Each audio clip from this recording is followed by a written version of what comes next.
Two great mysteries dominate our lives: love and money. What is love is a question that has been endlessly explored in stories, songs, books, movies, and television. But the same cannot be said about the question, what is money? It's not surprising that monetary theory hasn't inspired any blockbuster movies, but it was not even mentioned at the schools most of us attended. For most of us, the question, where does money come from, brings to mind a picture of the mint, printing bills and stamping coins. Money, most of us believe, is created by the government. It's true, but only to a point. Those metal and paper symbols of value we usually think of as money are indeed produced by an agency of the federal government called the Mint. But the vast majority of money is not created by the Mint. It is created in huge amounts every day by private corporations known as banks. Most of us believe that banks lend out money that has been entrusted to them by depositors. Easy to picture, but not the truth. In fact, banks create the money they loan, not from the bank's own earnings, not from the money deposited, but directly from the borrower's promise to repay. The borrower's signature on the loan papers is an obligation to pay the bank the amount of the loan plus interest, or lose the house, the car, whatever asset was pledged as collateral. That's a big commitment from the borrower. What does the same signature require of the bank? The bank gets to conjure into existence the amount of the loan and just write it into the borrower's account. Sound far-fetched? Surely that can't be true. But it is.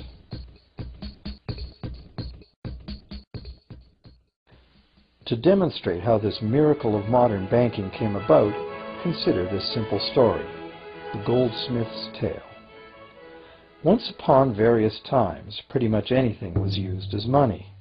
It just had to be portable, and enough people had to have faith that it could later be exchanged for things of real value, like food, clothing, and shelter.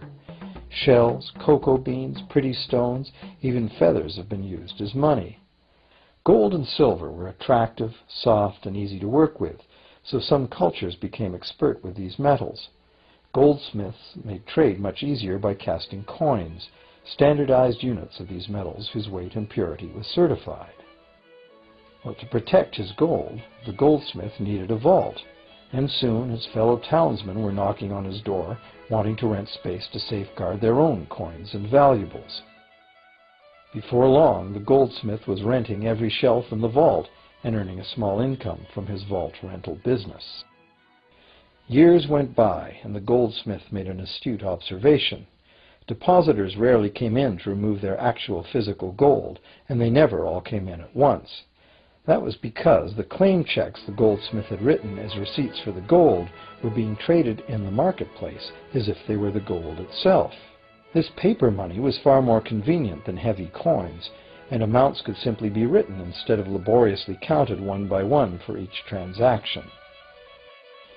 Meanwhile, the goldsmith had another business. He lent out his gold, charging interest. Well, as convenient claim check money came into acceptance, borrowers began asking for their loans in the form of these claim checks instead of the actual metal. As industry expanded, more and more people asked the goldsmith for loans. This gave the goldsmith an even better idea. He knew that very few of his depositors ever removed their actual gold, so the goldsmith figured he could easily get away with lending out claim checks against his depositors' gold, in addition to his own. As long as the loans were repaid, his depositors would be none the wiser and no worse off. And the goldsmith, now more banker than artisan, would make a far greater profit than he could by lending only his own gold. For years, the goldsmith secretly enjoyed a good income from the interest earned on everybody else's deposits. Now a prominent lender, he grew steadily richer than his fellow townsmen, and he flaunted it. Suspicions grew that he was spending his depositors' money. His depositors got together and threatened withdrawal of their gold if the goldsmith didn't come clean about his newfound wealth. Contrary to what one might expect, this did not turn out to be a disaster for the goldsmith. Despite the duplicity inherent in his scheme, his idea did work. The depositors had not lost anything. Their gold was all safe in the goldsmith's vault. Well, rather than taking back their gold, the depositors demanded that the goldsmith, now their banker, cut them in by paying them a share of the interest. And that was the beginning of banking. The banker paid a low interest rate on deposits of other people's money that he then loaned out at a higher interest. The difference covered the bank's cost of operation and its profit. The logic of this system was simple, and it seemed like a reasonable way to satisfy the demand for credit. However, this is not the way banking works today. Our goldsmith banker was not content with the income remaining after sharing the interest earnings with his depositors, and the demand for credit was growing fast as Europeans spread out across the world. But his loans were limited by the amount of gold his depositors had in his vault. That's when he got an even bolder idea. Since no one but himself knew what was actually in his vaults, he could lend out claim checks on gold that wasn't even there. As long as all the claim check holders didn't come to the vault at the same time and demand real gold, how would anyone find out? This new scheme worked very well, and the banker became enormously wealthy on the interest paid on gold that did not exist. The idea that the banker would just create money out of nothing was too outrageous to believe, so for a long time the thought did not occur to people. But the power to just invent money went to the banker's head, as you can well imagine. In time, the magnitude of the banker's loans and his ostentatious wealth did trigger suspicions once again. Some borrowers started to demand real gold instead of paper representations. Rumors spread. Suddenly, several wealthy depositors showed up to remove their gold. The game was up. A sea of claim check holders flooded the street outside the closed doors of the bank. Alas, the banker did not have enough gold and silver to redeem all the paper he had put into their hands. This is called a run on the bank, and it is what every banker dreads. This phenomenon of a run on the bank ruined individual banks and, not surprisingly, damaged public confidence in all bankers. It would have been straightforward to outlaw the practice of creating money from nothing. But the large volumes of credit the bankers were offering had become essential to the success of European commercial expansion, so instead the practice was legalized and regulated. Bankers agreed to abide by limits on the amount of fictional loan money that could be lent out. The limit would still be a number much larger than the actual value of gold and silver in the vault. Quite often the ratio was 9 fictional dollars to 1 actual dollar in gold. These regulations were enforced by surprise inspections. It was also arranged that, in the event of a run, central banks would support local banks with emergency infusions of gold. Only if there were runs on a lot of banks simultaneously would the banker's credit bubble burst and the system come crashing down.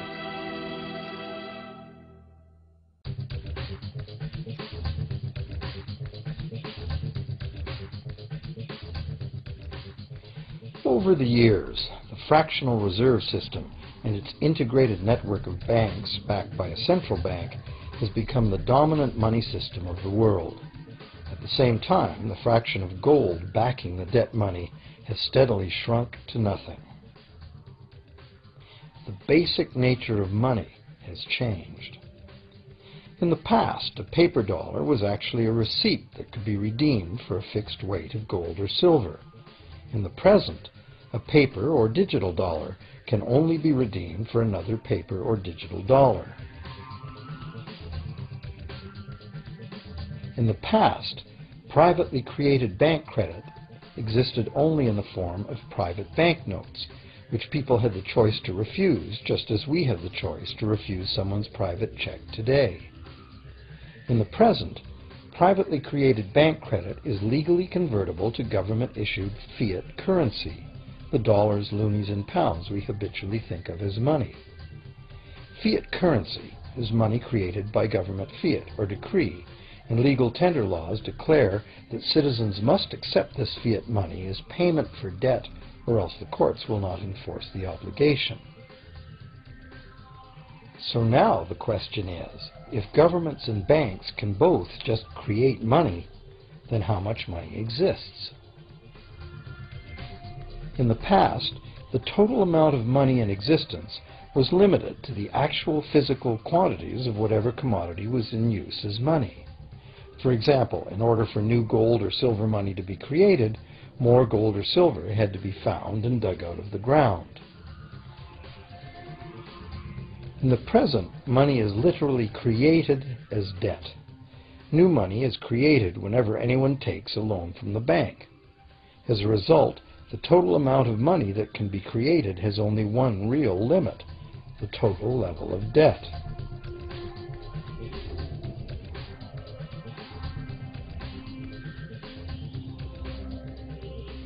Governments place an additional statutory limit on the creation of new money by enforcing rules known as fractional reserve requirements.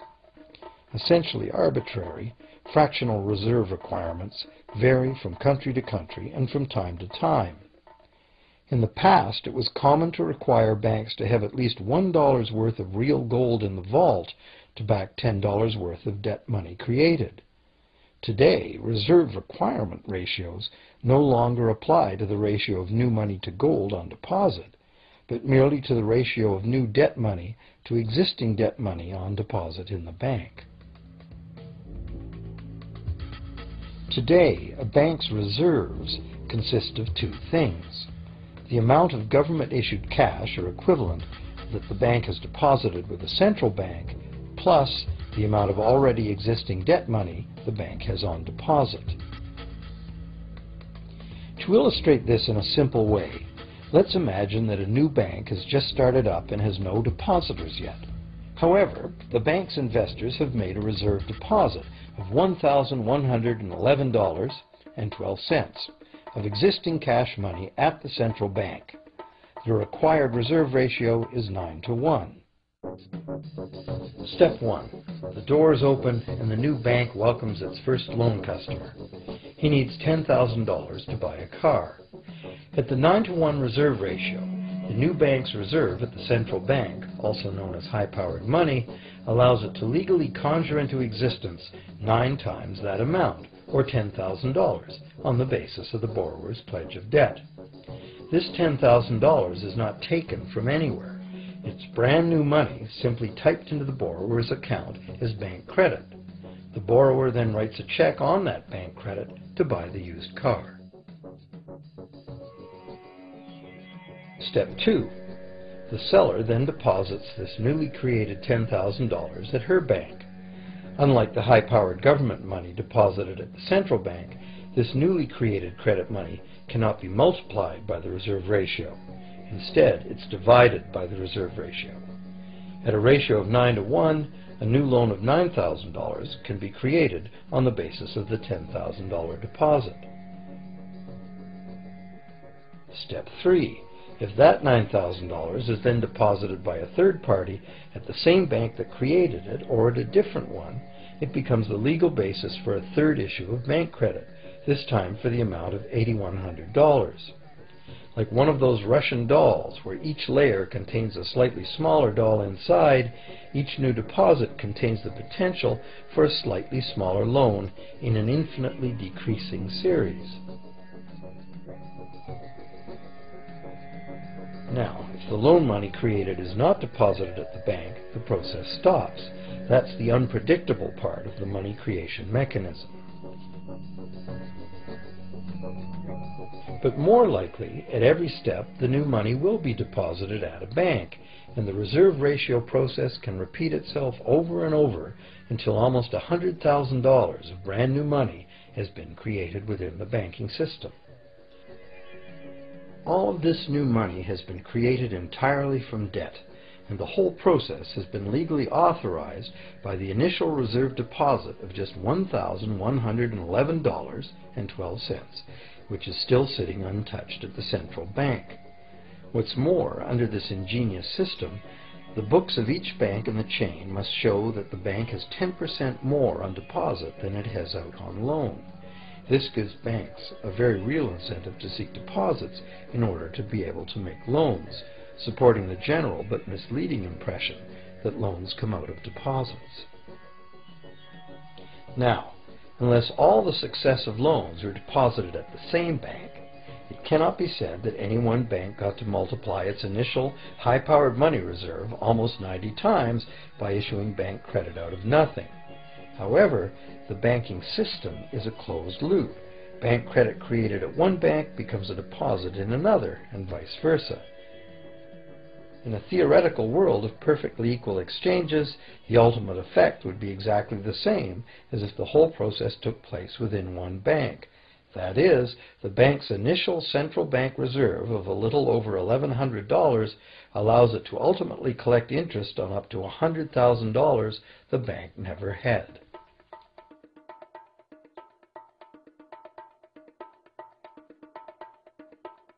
If that sounds ridiculous, try this.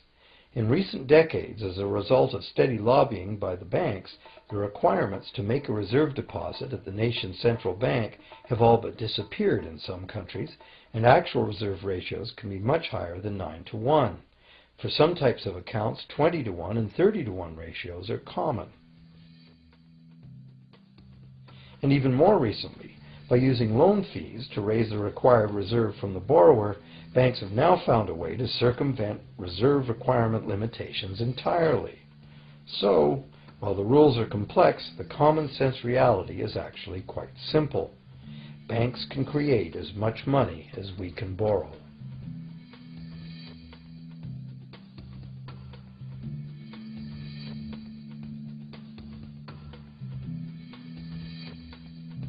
Despite the endlessly presented mint footage, government-created money typically accounts for less than 5% of the money in circulation. More than 95% of all money in existence today was created by someone signing a pledge of indebtedness to a bank. What's more, this bank credit money is being created and destroyed in huge amounts every day, as new loans are made and old ones repaid.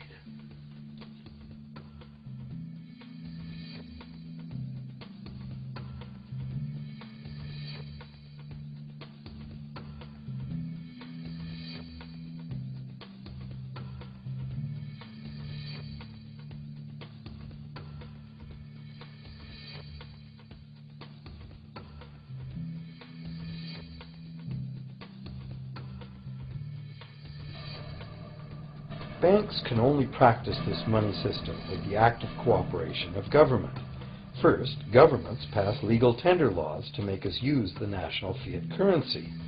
Secondly, governments allow private bank credit to be paid out in this government currency. Thirdly, government courts enforce debts. And lastly, governments pass regulations to protect the money system's functionality and credibility with the public, while doing nothing to inform the public about where money really comes from. The simple truth is that when we sign on the dotted line for a so-called loan or mortgage, our signed pledge of payment, backed by the assets we pledge to forfeit should we fail to pay, is the only thing of real value involved in the transaction. To anyone who believes we will honor our pledge, that loan agreement or mortgage is now a portable, exchangeable, and saleable piece of paper. It's an IOU. It represents value and is therefore a form of money. This money the borrower exchanges for the bank's so-called loan. Now, a loan in the real world means that the lender must have something to lend. If you need a hammer, my loaning you a promise to provide a hammer I don't have won't be of much help. But in the artificial world of money, a bank's promise to pay money it doesn't have is allowed to be passed off as money, and we accept it as such.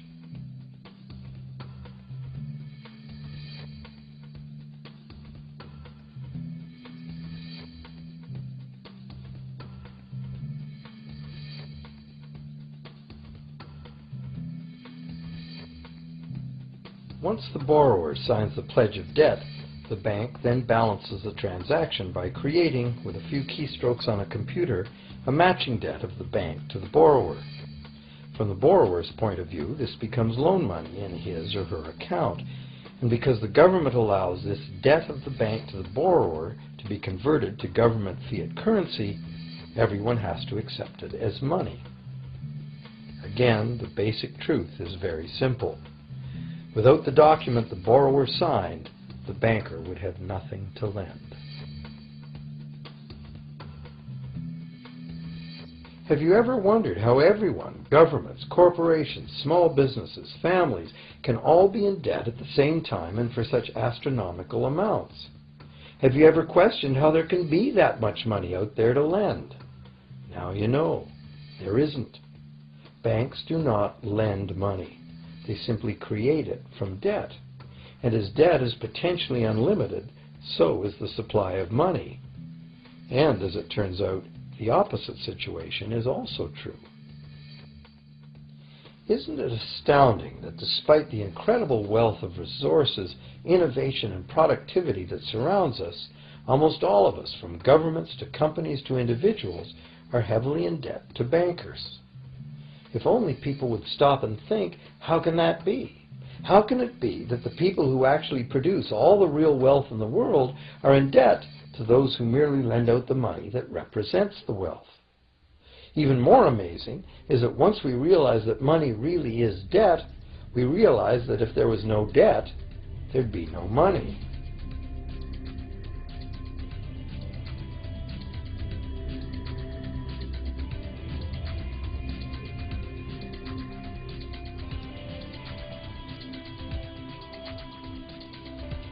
If this is news to you, you are not alone. Most people imagine that if all debts were paid off, the state of the economy would improve.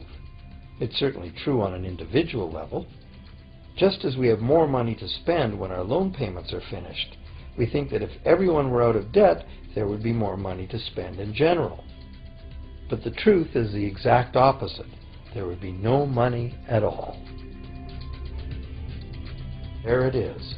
We are totally dependent on continually renewed bank credit for there to be any money in existence. No loans, no money, which is what happened during the Great Depression. The money supply shrank drastically as the supply of loans dried up.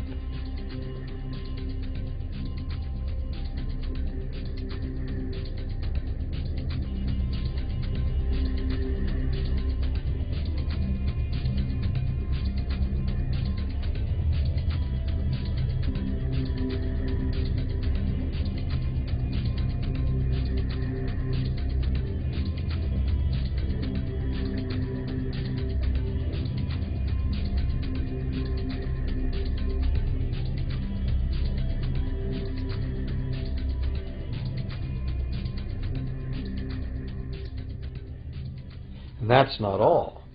Banks create only the amount of the principal. They don't create the money to pay the interest. Where is that supposed to come from? The only place borrowers can go to obtain the money to pay interest is the general economy's overall money supply.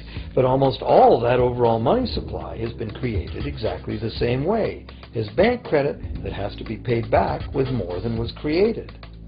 So everywhere there are other borrowers in the same situation, frantically trying to obtain the money they need to pay back both principal and interest from a total money pool which contains only principal.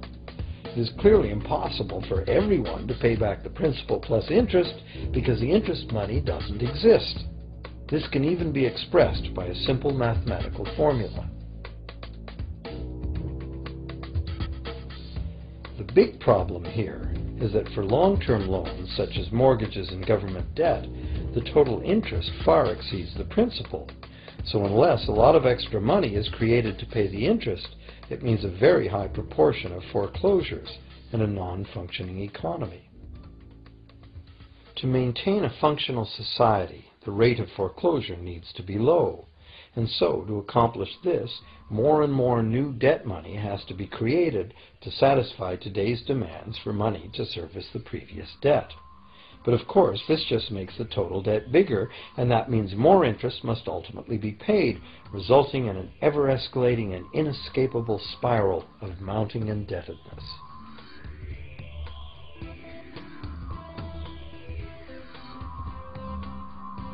It is only the time lag between money's creation as new loans and its repayment that keeps the overall shortage of money from catching up and bankrupting the entire system. However, as the bank's insatiable credit monster gets bigger and bigger, the need to create more and more debt money to feed it becomes increasingly urgent. Why are interest rates so low? Why do we get unsolicited credit cards in the mail? Why is the U.S. government spending faster than ever? Could it be to stave off collapse of the entire monetary system? A rational person has to ask, can this really go on forever? Isn't a collapse inevitable?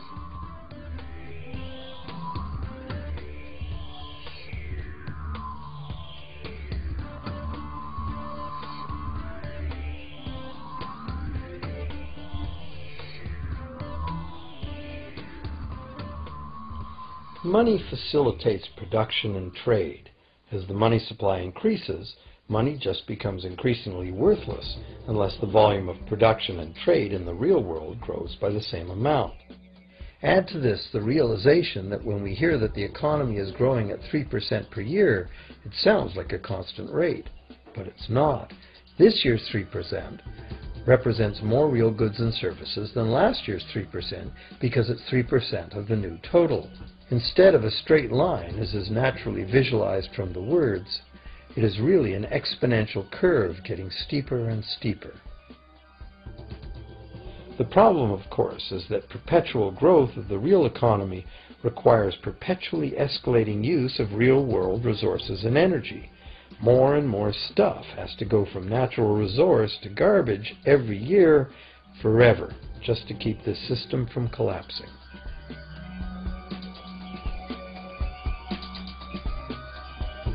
What can we do about this downright scary situation? For one thing, we need a very different concept of money. It's time more people asked themselves and their governments 4 simple questions. Around the world, governments borrow money at interest from private banks. Government debt is a major component of total debt, and servicing that debt takes a big chunk of our taxes. Now we know that banks simply create the money they lend, and that governments have given them permission to do this. So the first question is, why do governments choose to borrow money from private banks at interest when government could create all the interest-free money it needs itself? And the second big question is, why create money as debt at all?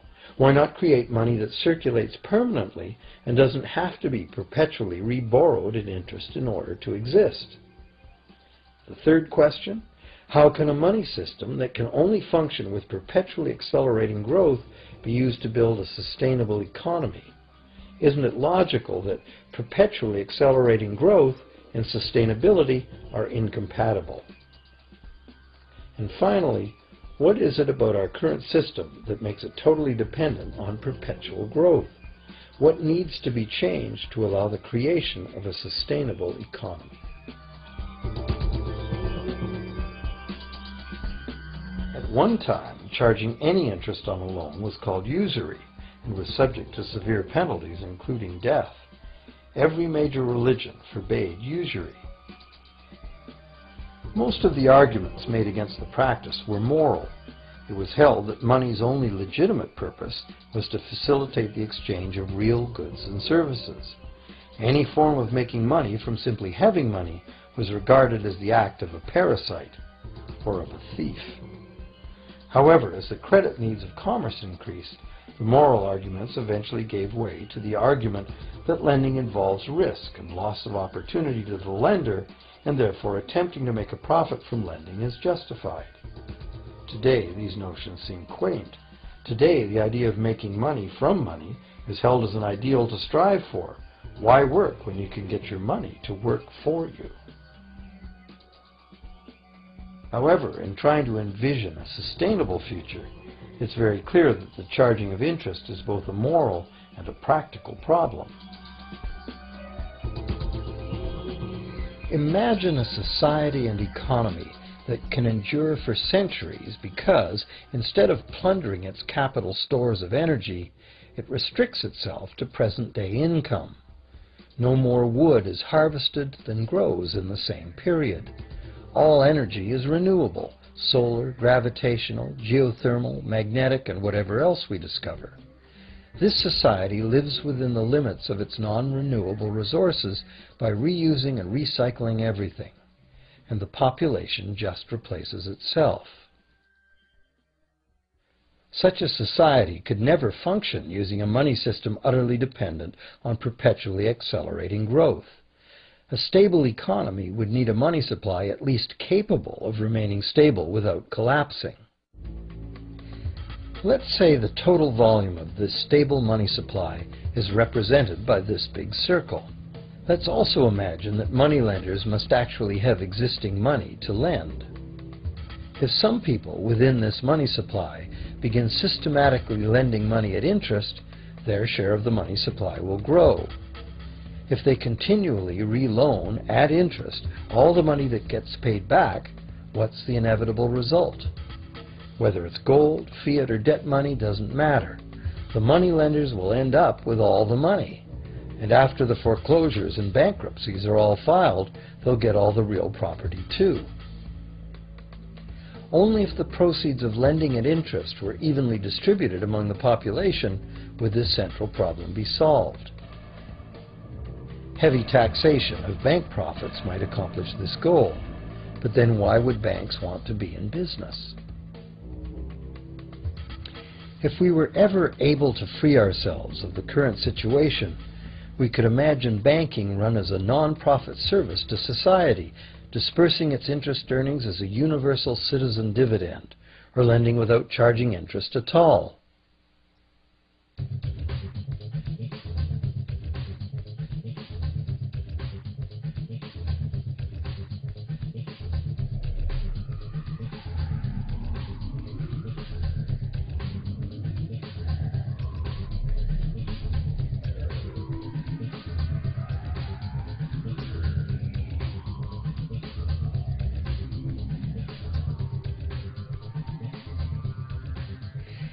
If it is the fundamental nature of the system that causes the problems, tinkering with the system cannot ever solve those problems.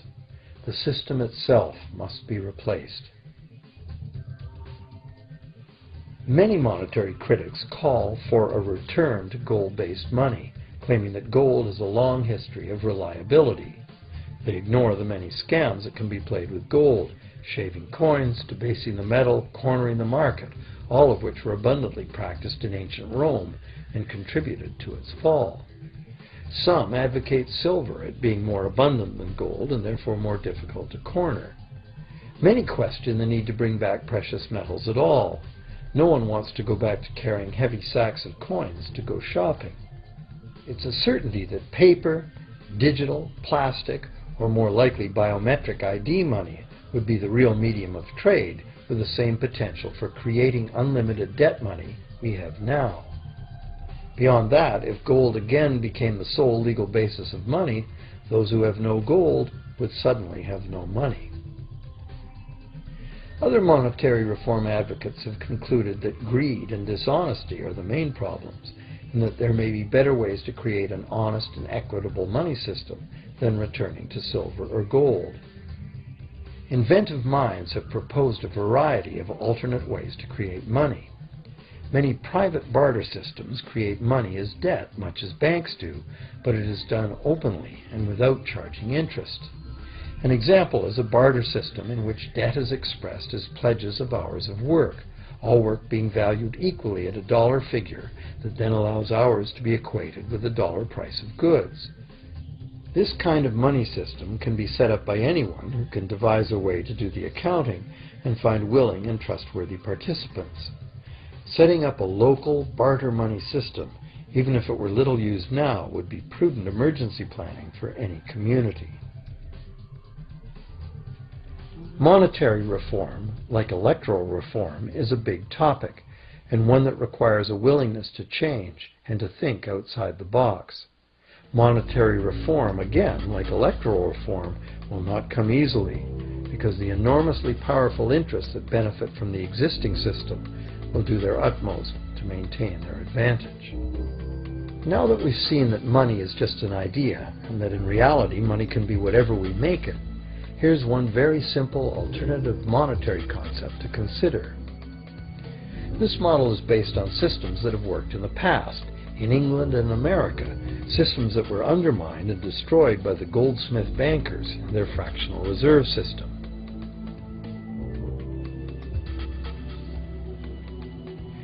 create an economy based on permanent interest-free money, money could simply be created and spent into the economy by the government, preferably on long-lasting infrastructure that facilitates the economy, such as roads, railroads, bridges, harbors, and public markets.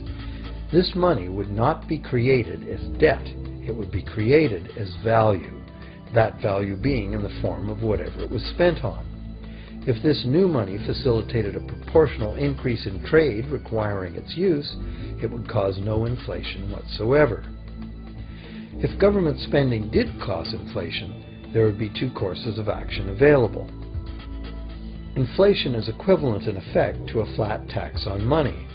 Whether the money goes down in value 20% or the government takes 20% of our money away from us, the effect on our buying power is the same. Viewed this way, inflation in place of taxation might be politically acceptable if well spent and kept within limits. Or government could choose to counter inflation by collecting tax monies that it then takes out of use, thus reducing the money supply and restoring its value. To control deflation, which is the phenomenon of falling wages and prices, the government would simply spend more money into existence. With no competing private debt money creation, governments would have more effective control of their nation's money supply. The public would know whom to blame if things went wrong. Governments would rise and fall on their ability to preserve the value of money. Government would operate primarily on taxes, as it does now, but tax money would go much, much further, as none of it would be required to pay interest to private bankers. There could be no national debt if the federal government simply created the money it needed. Our perpetual collective servitude to the banks through interest payments on government debt would be impossible.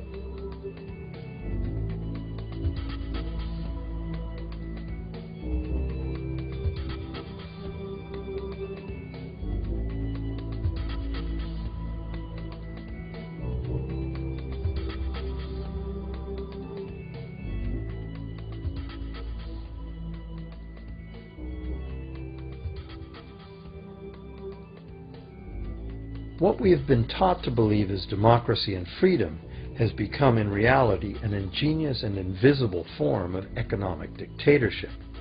As long as our entire society remains utterly dependent on bank credit for its supply of money, bankers will be in the position to make the decisions on who gets the money they need and who doesn't.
Few people are aware today that the history of the United States since the Revolution in 1776 has been, in large part, the story of an epic struggle to get free and stay free of control by the European international banks.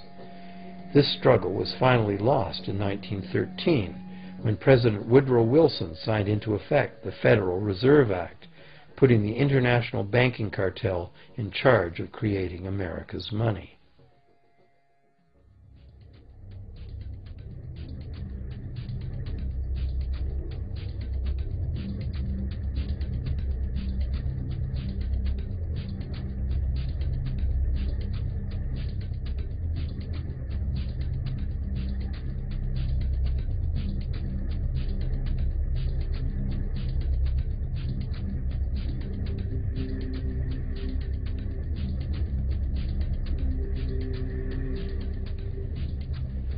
The power of this system is deeply ingrained. So is the educational and media silence on the subject. Years ago, a Canadian Deputy Prime Minister surveyed scores of non-economists, both highly educated professionals and common-sense people on the street, and found that not one of them had an accurate understanding of how money is created. In fact, it's probably safe to say that most people, including the frontline employees of banks, have never given the matter a moment's thought. Have you?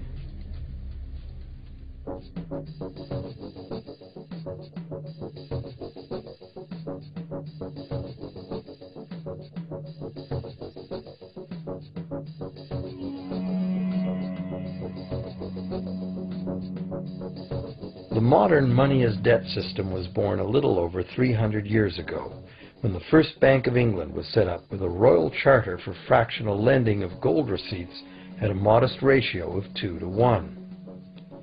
That modest ratio was just the proverbial foot in the door.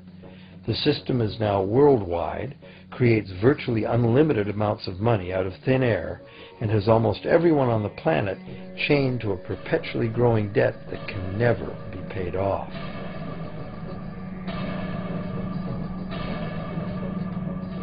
Could it have all happened by accident?